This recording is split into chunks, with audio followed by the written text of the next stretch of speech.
Ya, mari Bapak Ibu Saudara yang dikasih Tuhan, kita akan berdoa. Mari semua bangkit berdiri bersama-sama, memulaikan session yang ketiga kita pada saat ini. Bapa yang di surga, kami kembali datang dan mengucap syukur kepada Engkau, oleh karena Engkau sudah menyertai terlebih, memberkati kami di session yang kedua, yang baru saja kami terima pada pagi hari ini. Dan kembali kami akan melanjutkan untuk masuk kepada session yang ketiga. Kami terus menyerahkan ke dalam tangan-Mu. Kami terus minta Engkau yang pimpin. Engkau yang menyatakan kehendak kebenaran-Mu Tuhan. Kuasa-Mu mengalir di dalam setiap hidup kami. Sehingga lewat session ini iman kami terus semakin dibangkitkan. Hidup kami semakin hari semakin dibawa di dalam kebenaran yang Engkau kehendaki. Anak-anak-Mu yang akan ambil bagian di dalam pelayanan praise and worship. Tuhan yang urapi dan pakai, dan setiap kami, bila kami mau bersama-sama untuk memuji dan menyembah Engkau Tuhan. Dan kami percaya bahwa Engkau hadir di tempat ini. Terima kasih Bapa, terpujilah nama-Mu, dalam nama Tuhan Yesus Kristus kami berdoa dan menyerahkan session yang ketiga ini. Haleluya, amin.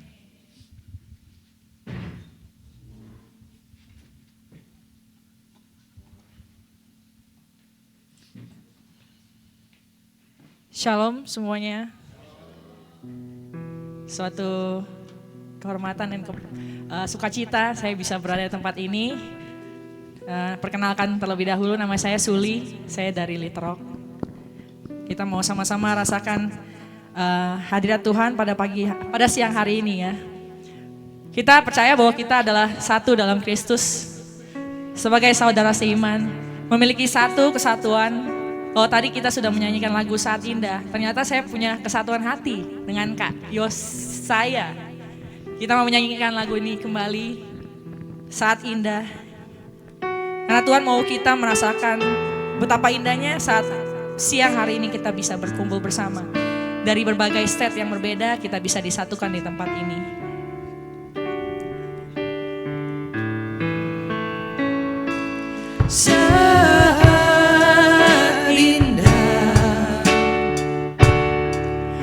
Ku berhadapan denganmu,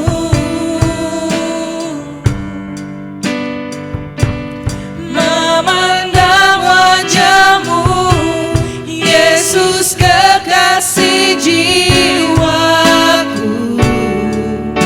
bawa daku.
Kita mau menyapa kanan kiri kita. Kita percaya bahwa kita adalah saudara seiman. Kita percaya bahwa hari ini adalah hari yang bahagia, amin. Kita mau katakannya kepada yang seberang-seberang ya. Katakan kepada mereka bahwa hari ini adalah hari yang bahagia.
memisahkan kita.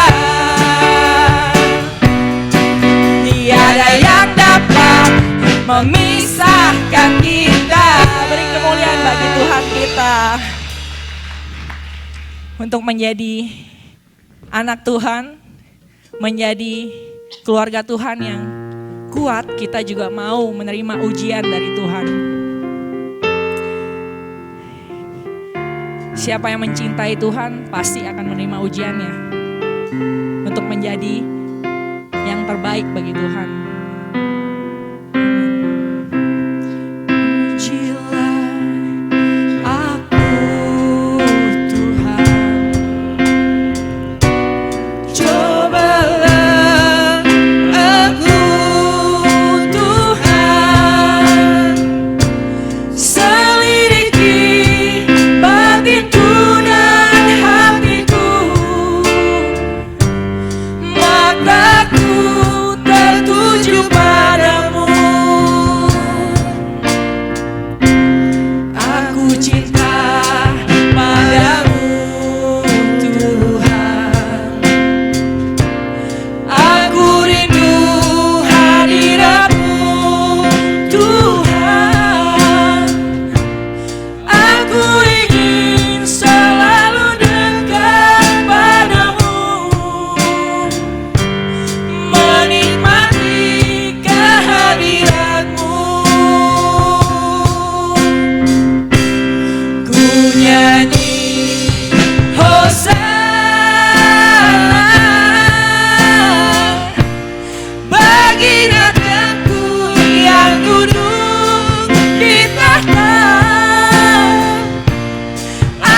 muliakan dan ku agungkan.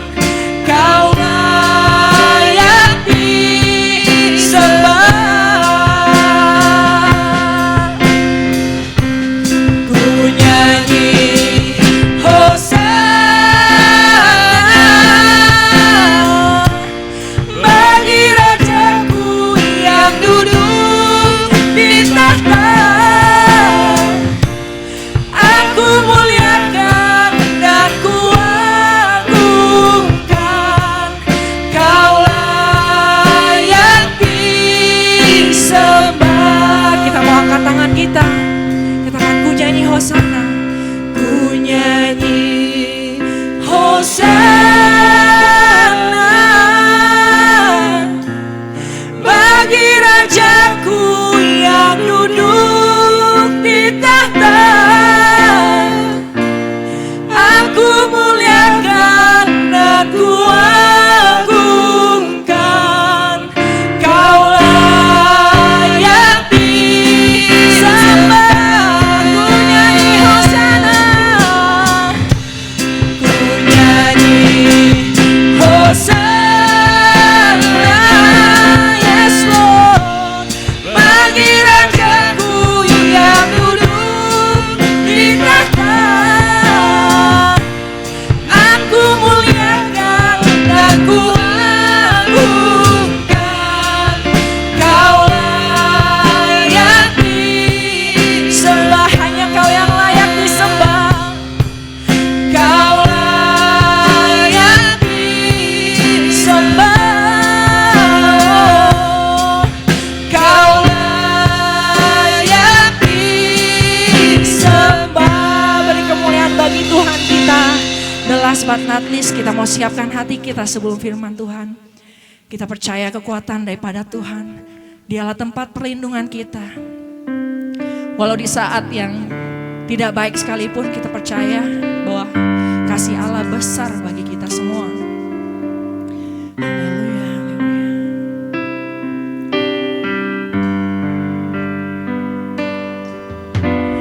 Engkaulah kekuatanku, tempat perlindunganku saat badai menerpa.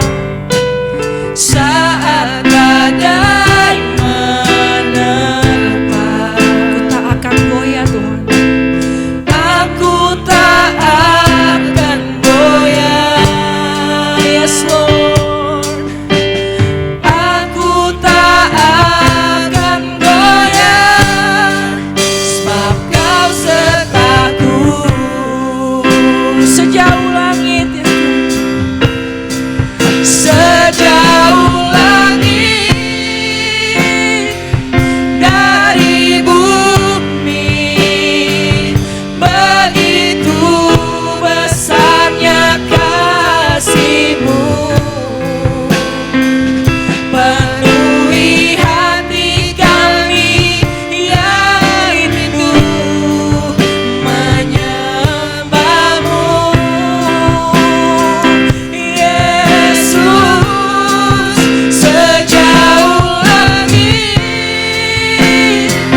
kasih Bapa. Kembali kami bersyukur oleh karena ada kebenaran firman Tuhan yang Kau sediakan bagi kami. Di tengah-tengah Tuhan keberadaan kami pada siang hari ini. Kami sekali lagi membutuhkan firman yang adalah pelita, yang adalah terang. Khususnya bagi keluarga. Karena topik pada sesi ini adalah tentang keluarga.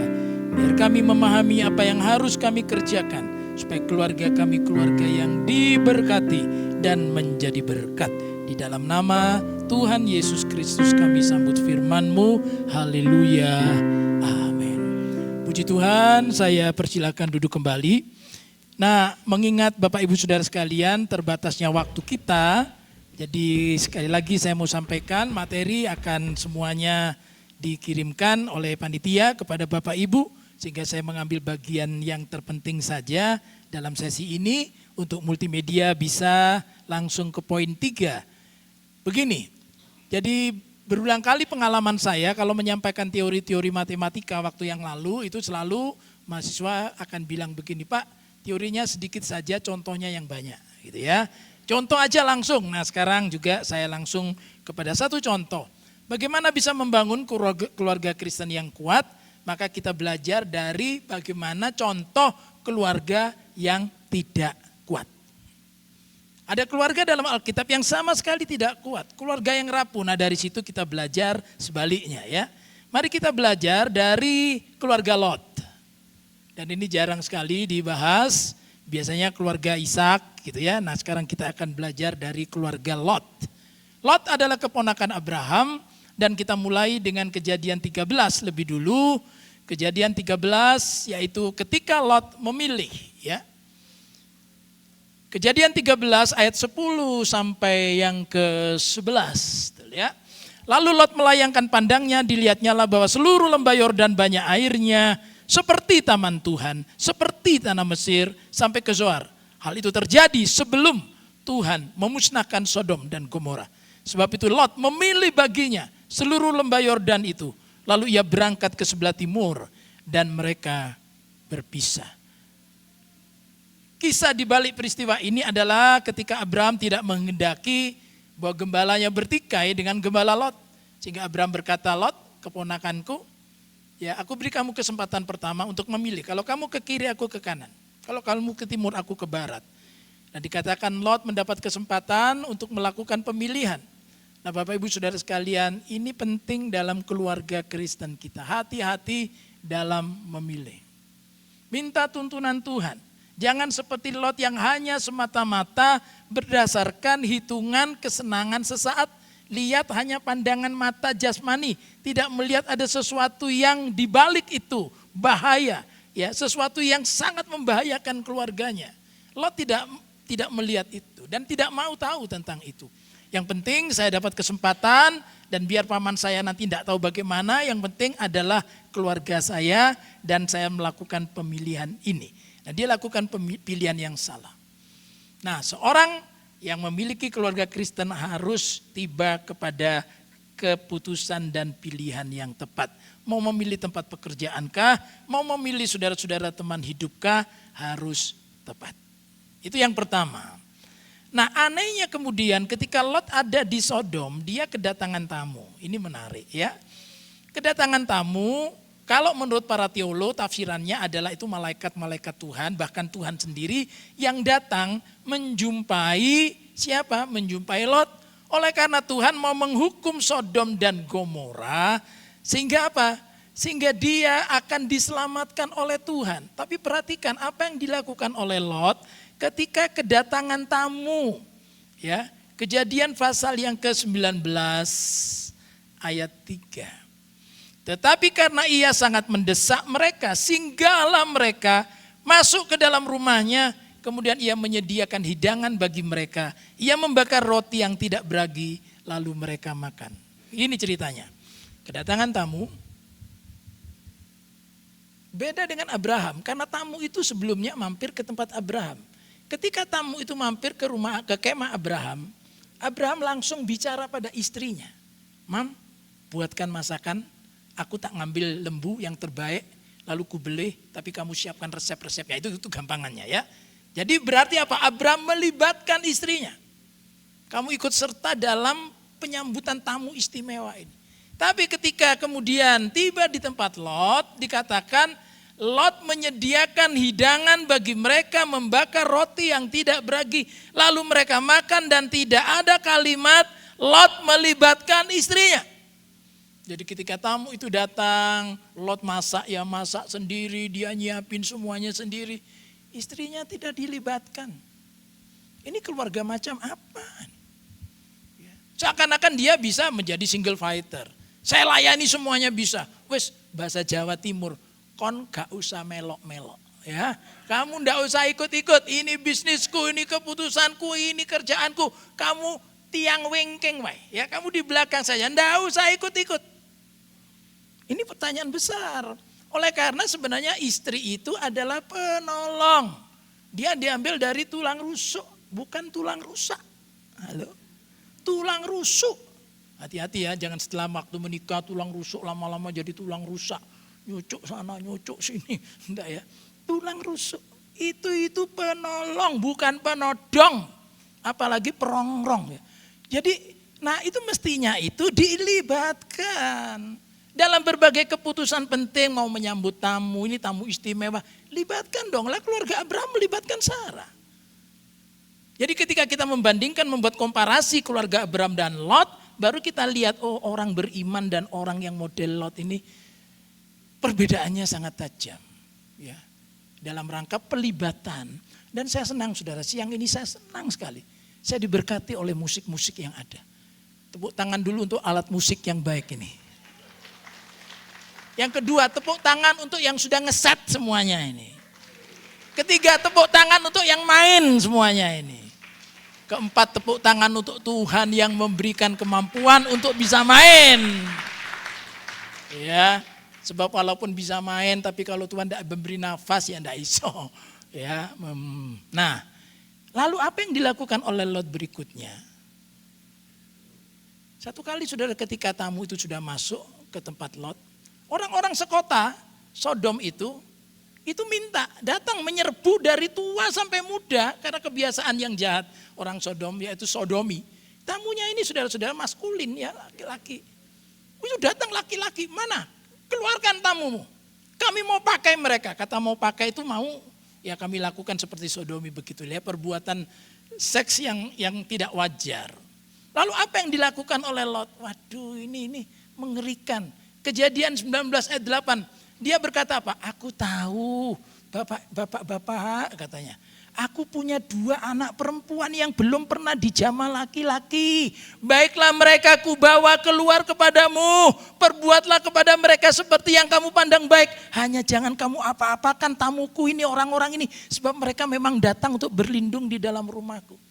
Demi supaya ada solusi, supaya orang itu tidak mengganggu tamunya. Tapi yang dikorbankan kedua anaknya perempuan.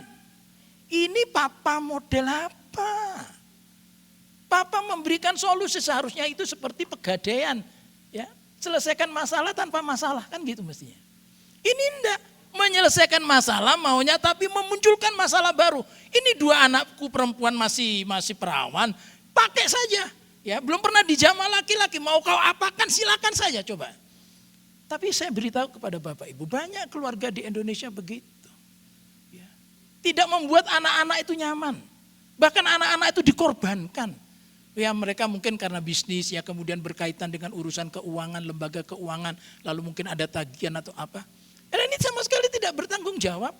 Dia sembunyi, anaknya yang dikorbankan nih kalau ada orang telepon bilang aja papa tidak ada. Nah, kebetulan yang terima teleponnya anak umur 9 tahun ya kan. Halo papa ada tapi suruh bilang tidak ada gitu. Ada tapi suruh bilang tidak, coba. Anak diminta berdusta, itu namanya mengorbankan. Mengorbankan istri apa? Wah istrinya itu suruh ngadepi, wah jantung istrinya itu hampir copot. Coba yang berbuat suaminya dan ketika suaminya ada transaksi bisnis atau urusan keuangan, tidak pernah melibatkan istrinya tadi itu.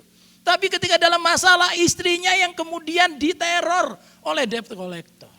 Coba, ini suami yang sama sekali tidak bertanggung jawab Lot. Dan ini bukan ciri Kristen, keluarga Kristen. Seharusnya saudara-saudara melindungi istri. Melindungi anak. Dan masih ada solusi. Solusinya itu apa? Ketika orang-orang itu datang ke tempatnya Lot, karena Lot itu tidak mampu menghadapi mereka, kan dua tamunya itu kan tamu istimewa. Itu kan malaikat Tuhan. Kenapa tidak kemudian memberikan kesempatan pada mereka, Pak, tolong Pak, saya tidak punya jalan keluar Pak, tolong Pak, tolong Tuhan, kan gitu. Oh ini tidak diselesaikan sendiri Tuhan, masuk saja rumahku, tenang saja di belakang seperti murid-murid, diam aja di buritan, bobok aja yang enak. Tak tangani ini badai ini, Isa gimana? Ya karena ketika betul badai gelombang datang, Tuhan bangun dong. Loh kok iki piye? Tuhan itu cengli, tidak dilibatkan, ya Tuhan tidur. Dan seringkali kita merasa hebat, ya. Lalu mau menyelesaikan masalah, tapi sebenarnya memunculkan masalah lebih besar. Saya bisa bayangkan kalau ini benar-benar terjadi, kedua anak perempuannya misalnya mereka bilang, ya wes gak apa-apa anakmu wedok loro tokno. Itu bisa dipakai oleh orang sekota, mau apa? Beberapa waktu yang lalu ya saya tanya di kelas mahasiswa, kalian tahu bagal tidak? Apa Pak bagal? Coba cek di Google gitu saya bilang ya. Bagal adalah hasil perkawinan antara kuda betina, perhatikan kata-kata saya, kuda betina dengan keledai jantan. Jadi keledainya yang jantan, kudanya yang betina, itu jadinya bagal. Oh ya Pak ngerti. Sekarang kalau sebaliknya, kudanya jantan, keledainya yang betina, jadinya apa? Mikir, lek denger khotbah saya mesti mikir, cak lontong mikir. Kalau kudanya jantan, keledainya betina, namanya bangkai. Mulai mikir lah kok iso bangkai. Lah kudanya jantan kok. Itu pemilik kuda ngerti itu. Ibu mau kasih kesaksian tentang kuda jantan? Lek kudanya jantan, keledainya betina, pokoknya mati. Keledainya itu mati. Dikawini oleh keledai jantan, urung mudeng. Ya wis pikiran dhewe lah. Tahu ya maksud saya ya, tahu ya. Jadi ini kalau betul waktu itu orang sekota bilang, ya wis kasihkan kita dua cewek, anak cewekmu itu.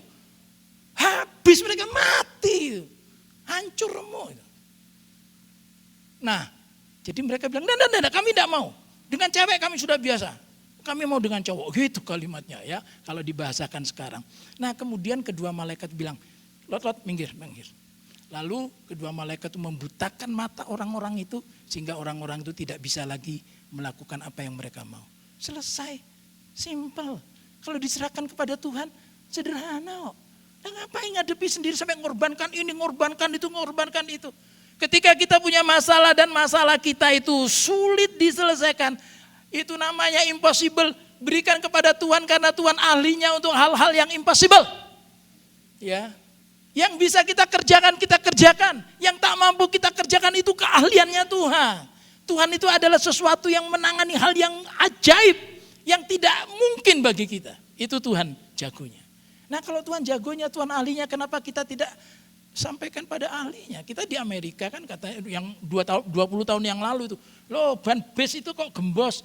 Pak apa enggak bisa drivernya, kalau di Indonesia kan pasang-pasang sendiri ya kan. Enggak bisa, di sini harus berspesifikasi katanya ya. Harus keahlian tertentu, kompeten tertentu lah ya. Keahlian dari segala mujizat siapa? Kan Tuhan. Lah kenapa kita tidak serahkan saja kepada Tuhan? Bukan berarti kita pasif, tidak. Kita kerjakan bagian kita, lalu let God do the rest. Biar Tuhan kerjakan yang menjadi bagiannya. Itu mestinya Lot. Nah itu ciri keluarga yang tidak kuat. Bukan ciri keluarga Kristen yang kuat itu Lot. Karena semuanya tangani sendiri. Mengorbankan keluarganya bahkan. Nah kemudian ketika malaikat berkata, ayo cepat Lot. Ini Sodom Gomora ini mau dihancurkan. Cepat Lot. Kasih tahu kepada orang lain siapa yang mau. Ya supaya ikut terselamatkan. Nah perhatikan Kejadian 19 ayat 14 ini menarik. Keluarlah Lot. Lalu berbicara dengan kedua bakal menantunya. Oh ternyata anaknya cewek dua itu sudah punya pacar. Bakal menantu. Nah tadi kok iso tega mau dikasihkan sama penduduk kota. Ini papa edan ya. Ya kan? Itu tadi waras jadi tidak waras ya. Ini papa tidak waras. Loh sudah punya bakal menantu. yang akan kawin dengan kedua anaknya perempuan.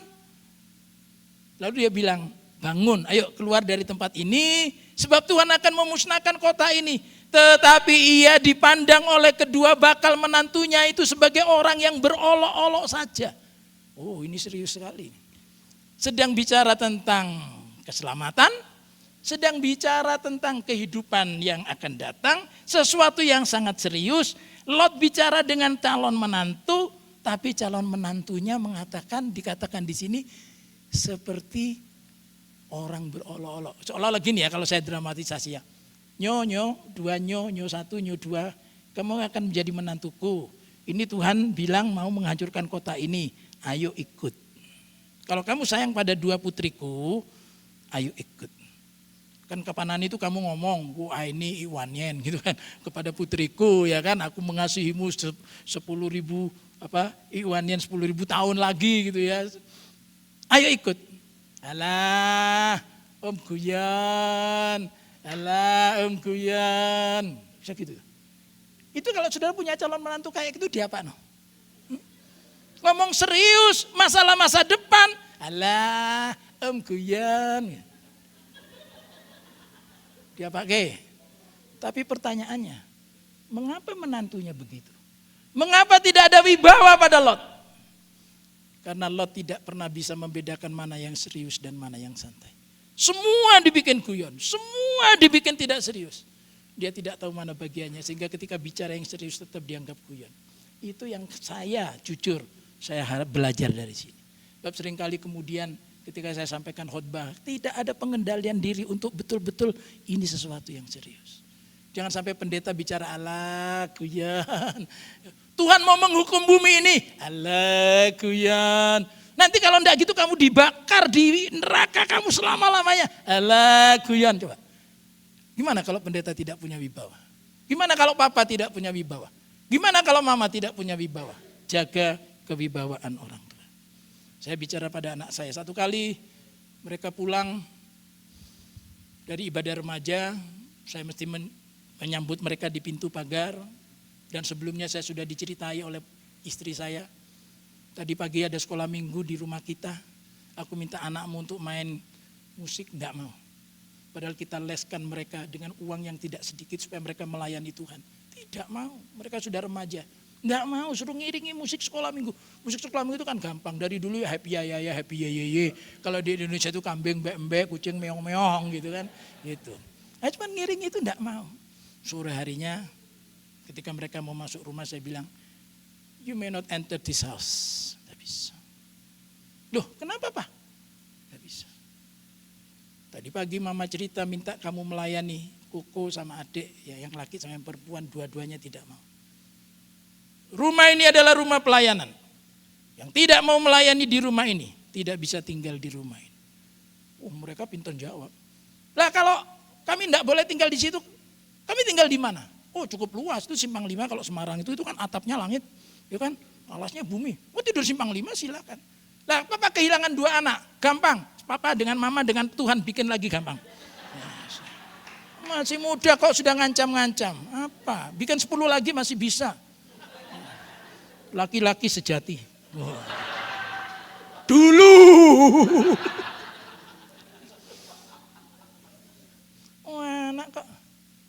Tidak bisa masuk rumah ini. Nangis mereka. Pak, boleh dong Pak masuk. Janji dulu.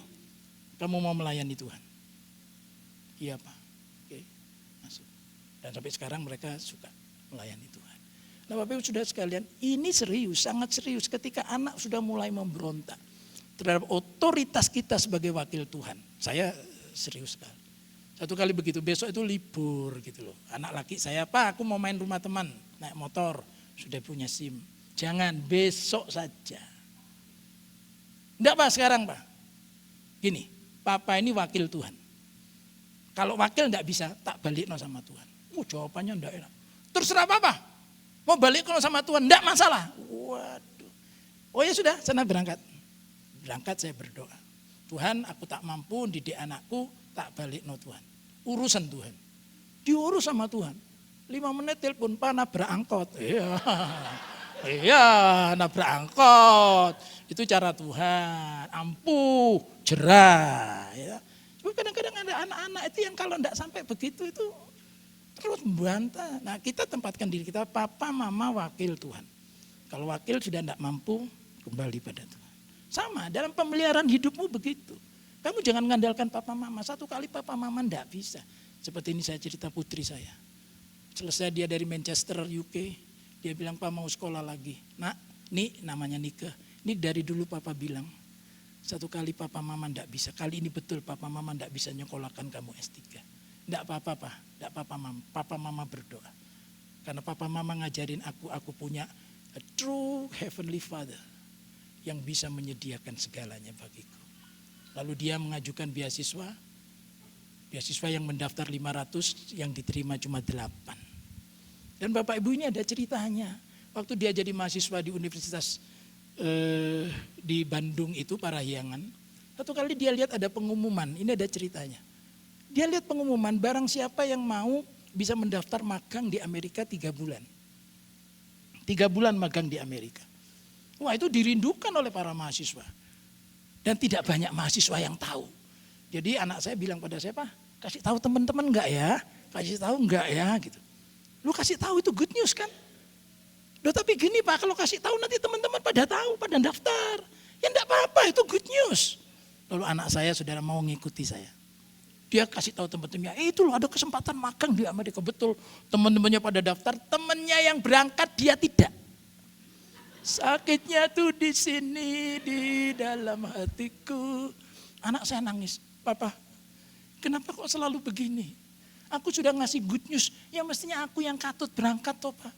Enggak. Kamu sudah lakukan kebaikan. Kamu sudah lakukan kebaikan. Lihat itu waktu jadi mahasiswa S1. Lihat nanti bagaimana Tuhan bekerja. Terima kasih, kamu sudah lakukan terbaik. Dan sekarang saudara 7 tahun anak saya dapat beasiswa di Amerika. Nek. Wah, kok cek suwe nih ya 7 tahun. Lah dulu 3 bulan, pengen 3 bulan. Di DCI temennya kecewa. Sekarang 7 years. Full scholarship from God through our government. Sudah kalau sudah lihat seperti itu ya saya bilang, Bapak Ibu jangan takut menabur, terus menabur. Mungkin bukan kita yang menuai, tapi anak cucu kita itu diberkati Tuhan. Betul. Ya kalau kita lihat di sini tidak punya wibawa. Jangan sampai tidak punya wibawa. Ketika itu sesuatu serius. Kapan serius? Ketika anak melawan firman.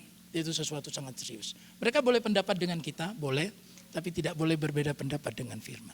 Kita tunjukkan firman. Firman bilang apa? Yesus bilang apa? What would Jesus do? Apa yang Yesus mau lakukan ketika kamu melakukan itu? Nah, yang berikutnya adalah saya mesti melihat jam. Oke. 1926. Tetapi istri Lot yang berjalan mengikutinya menoleh ke belakang lalu menjadi tiang garam. Ini menarik, kalimat singkat ini menarik. Akhirnya apa? Lot ditarik oleh malaikat karena dia berlamban-lamban. Ayo cepat. Wah, Lotnya sudah lari. Lalu dia bilang, Tuhan boleh enggak ke kota yang terdekat? Ya wis, enggak apa-apa wis. Nah, anehnya dikatakan istri Lot berjalan mengikutnya. Berjalan mengikutnya itu berarti di mana istrinya? Halo? Di belakang. Jadi Lotnya di depan, istrinya di belakang. Dan laki umumnya jalannya lebih cepat dari perempuan kecuali waktu berbelanja. Itu istri jalannya lebih cepat ketika apalagi dikasih kartu kredit. Nah, itu. Saya selalu enggak nututi lah istri saya ke mall itu enggak nututi. Mam, wis hilang. Hilang itu saya kan malu. Ada tempatnya underwear ya kan. Ditanya, Pak beli apa? Bukan aku nyari istri. Loh Pak, kok nyari istri? Bapak masih bujang ditanya gitu. Bukan, tadi istri saya itu ke sini tapi kemana lokasinya aku enggak ngerti. Gitu. Nah ini sekarang istri lo di belakang. Pasti dia bilang, enggak tahu ya kalau di sini apa, mas apa koh gitu ya. Kohlot juga gak enak ya, kolot ya. Saya itu kalau di gereja itu ya susah ya, ada yang manggil saya singkat sekali ya kan. Pak Pet. Ya singkat, padat tapi menyakitkan. Karena manggil istri saya Bu Pet. Wah, lebih menyakitkan lagi itu. Tapi untuk generasi muda, nama saya itu punya jadi berkat. Ada satu anak muda datang, Pak, saya mau kerja, doakan ya Pak. Saya tidak punya modal. Oh, modal apa? Modal uang. Mungkin modal uang tidak punya, tapi kamu punya modal mulut. Itu maksud Bapak, sudah gini aja, tak pinjemi separuh nama saya bagian belakang, kamu pasti dapat duit. Terus, dapat duit. Percaya? Jadi tukang parkir. Loh, itu separuh pakai nama saya dapat duit loh itu. Mau praktekkan? Terus.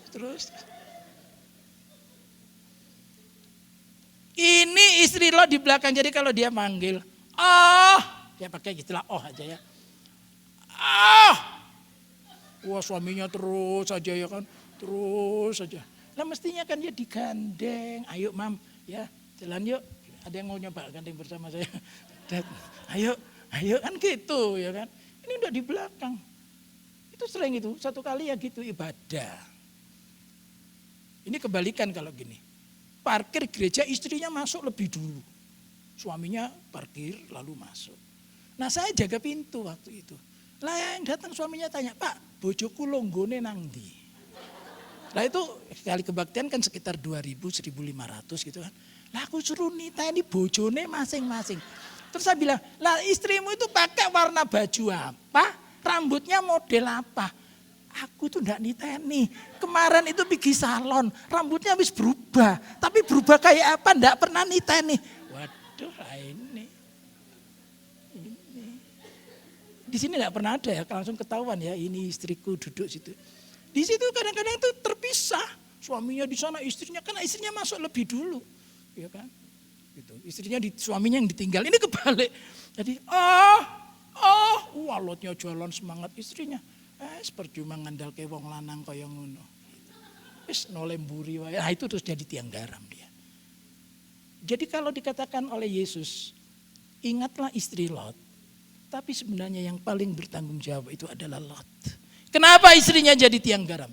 Kenapa istrinya itu kemudian melakukan kesalahan besar? Itu pasti karena ulah Lot.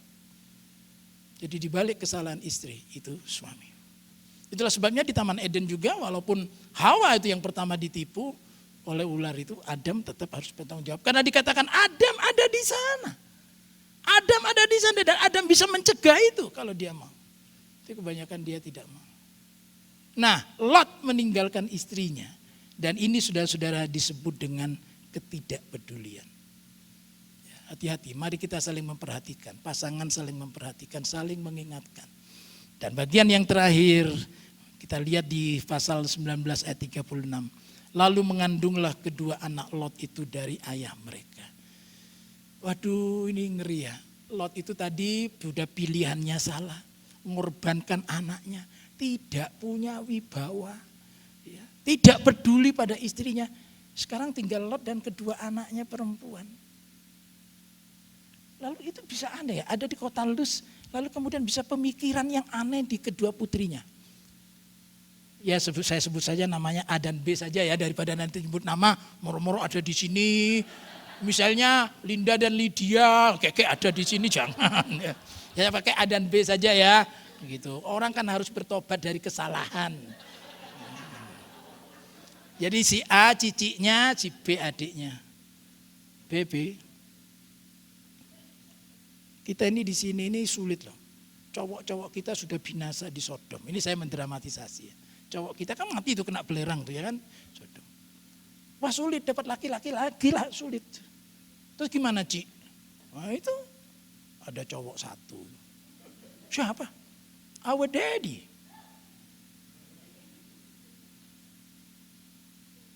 Oh ya, this is a brilliant idea. Coba bisa gitu tuh. Ini ide cemerlang. Kasih anggur saudara, aku dulu loh ya. Ciciknya bilang aku dulu, adiknya bilang aku dulu. Sut. Saya enggak tahu kalau sut di sini itu gimana ya. Sut. Ciciknya tidur, punya anak. Diberi nama Amon. Lalu giliran adiknya. Sudah Ci, wish, ini aku menghasilkan. Giliran ya Ci, aku ya adiknya. Ini sudah pikiran-pikiran gila ini dari mana? Dari mana anak-anak ini dapat pikiran seperti itu?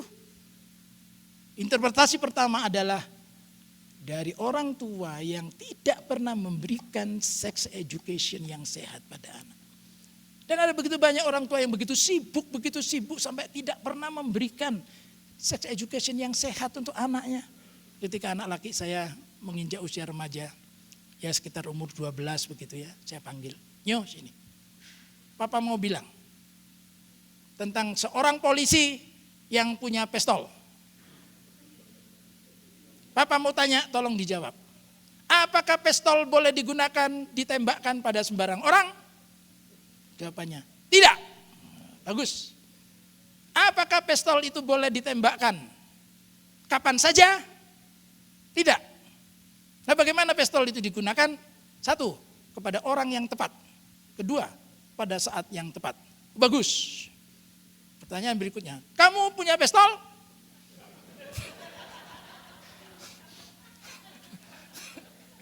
Punya. Punya. Walaupun masih kecil. Oke. Berarti nanti pistolmu digunakan pada siapa? Jawabannya tegas. Pada orang yang tepat. Terus, pada waktu yang tepat. Sudah ngerti? Ngerti? Sekarang umur 30 belum menikah.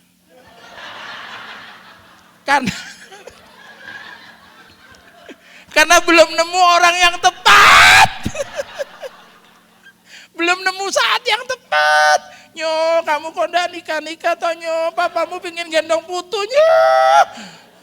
Temanku seumuran papa sudah punya cucu, aku ndak punya Nyo. Pak, orangnya belum nemu. Saudara-saudara, lo tidak memberikan sex education yang baik. Terhadap anak putri, ini ibu yang ngurus. Ya, ibu-ibu ngurus. Berikan sex education yang sehat pada kadar yang sehat. Sebab kadang-kadang anak-anak itu ya, 1-2 menit lagi ya. Itu pertanyaannya itu aneh-aneh. Ada jemaat tanya pada saya, Pak piye Pak jelaskan anak perempuan. Ya kan, satu kali dia lihat TV. Ya, pelacur kan gitu. Lah dia kan gak ngerti, tanya istri saya. Mah, pelacur itu apa?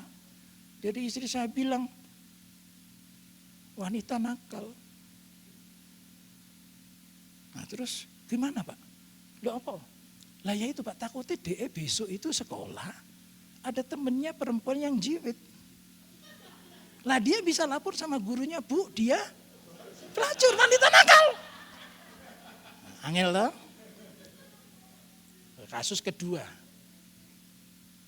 Ada anak nonton TV, ya itu karena tidak didampingi ya. Kan ada parental guide itu mestinya ya kan, tidak didampingi.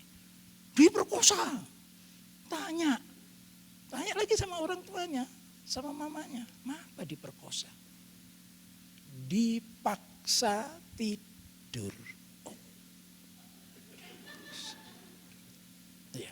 Nah satu kali saudara-saudara, besoknya itu dia ujian, pulang sekolah itu papanya nyuruh dia tidur. Ayo tidur, nanti malam supaya kamu bisa belajar, ayo tidur, dipaksa tidur. Jadi anak ini teriak sama mamanya, "Ma, aku diperkosa papa." Karena definisi perkosa adalah dipaksa tidur. Angel. Saudara-saudara minta hikmat Tuhan. Tapi ini perlu dididik, sebab kalau tidak mereka akan cari di luar. Cari di luar dan itu banyak menyesatkan. Daripada menikah, mending hidup sendiri. Baru-baru ini ada beredar di media sosial mengerikan. Seorang bapak, ya komentarnya itu sepertinya bagus tapi menyesatkan. Seorang bapak nganter putrinya ya kan kepada seorang laki-laki. "Kuserahkan anakku padamu, cintailah dia. Tapi kalau tidak mencintainya lagi, kembalikan padaku." Wah sangat bagus, terharu. Itu menyesatkan. Lah kayak barang we, nyong genen, lewis gak mbok nggih balekno. Kan gitu. Keliru. Diserahkan itu kalau di gereja Pringgading, Western style, dengan ini kami menyerahkan istri kami kepada Tuhan melalui gereja Isa Al-Masih, melalui pendeta Petrus untuk dinikahkan dengan anak muda ini. Jadi diserahkannya kepada Tuhan. Bukan diserahkan kepada cowok ini. Kalau diserahkan cowok ini nyonggenen, nanti kalau enggak suka balik. No, enggak gitu. Tapi itu penyesatan. Nah hati-hati, di luar itu kelihatannya betul-betul tipis garisnya. Sehingga apa? Yang saya bingung sampai sekarang, para penafsir perjanjian lama pasti bingung. Itu Lot manggil anaknya itu, Amon dan Moab itu manggilnya apa? Nak apa cu? Mau disebut anak, wong iku ya cucu. Mau disebut cucu ya itu anak. Jadi manggilnya cuna. Soalnya ya cucu ya anak. Coba. Lot di masa tuanya tidak juga bertobat. Mengapa saya katakan begitu? Terbukti Amon dan Moab menjadi musuh Israel. Itu berarti Lot mestinya di usia tua dia bilang sama cucunya, Amon, Moab sini. Dulu engkong tuh keliru ini ya. Jangan ditiru tindakan engkong. Engkong dulu salah pilih. Engkong dulu nyaris ngorbankan mama-mamamu. Ya engkong dulu itu tidak sayang sama emak. Ya jangan ditiru ya, jangan ditiru. Saya rasa saudara itu juga tidak dilakukan oleh Lot. Di masa tuanya dia tidak bertobat juga. Memang di surat Petrus disebut Tuhan menyelamatkan Lot. Itu karena kasih anugerah. Tapi Lot sendiri. Dan beda misalnya dengan Nuh. Dia selamat tapi 8 orang seluruh keluarga. Nuh istrinya, 3 anaknya, 3 menantunya diselamatkan oleh Tuhan. Dan saya percaya keluarga Bapak Ibu sekalian, kita semua diselamatkan oleh Tuhan. Jangan jadi orang tua, hanya orang tua yang diselamatkan. How about our kids? Bagaimana dengan anak-anak kita? Bangun keluarga Kristen yang kuat dan saya percaya keluarga kita diberkati dan menjadi berkat. Amin. Mari kita berdoa. Terima kasih Bapak, hamba telah sampaikan kisah tentang keluarga Lot.